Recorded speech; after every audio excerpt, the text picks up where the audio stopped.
So I drew this picture in response to contemplating Genesis 18.27.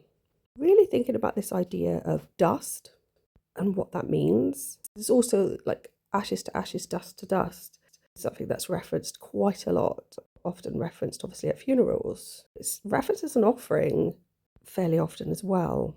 So the text of 18.27 says, Abraham answered, Behold now, I have taken upon me to speak to the Lord, which am but dust and ashes. Obviously, there's an interesting thing here about which translation you use. I tend to use the King James Bible, but there's been multiple translations over the years. The word dust in Hebrew seems to be something like or for, with the letters E and P, Rash or Resh. There was a deity called Ash in Egypt, the god of the vineyards of the Western Delta, Nile Delta. Ash is also associated with Set. In some cases, it's used interchangeably. So in my image, I've drawn essentially a female figure, lots of purple and lilac. She's almost looking down, she's got her head bowed. Possibly she's thinking, oops, my wings have popped out again. There's this creature kneeling sort of behind her to her side. Could be Ash or Set. And at his foot, what she's looking down at, a bit what looks like a butterfly coming out of a flower. You can just see it a bit closer there.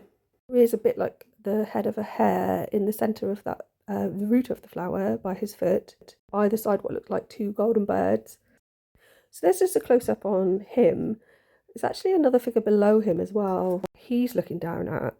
Looks like somebody with a sack on their back, like how people put a baby tied to their back. His face looks a bit like that of a bear or a dog with like a long nose. Coming out of his back are other beings as well. She looks clearer in the original image, just the light isn't great here. Just a little bit of close up on her, because in what looks like wings coming out of her, there is actually the face of a being that has wings. Perhaps the wings aren't part of her, there's something that comes out of her or through her in some way. So I think kind of what I get when this person, Abraham, is saying, I have been so bold to talk to the Lord, I am but dust and ashes.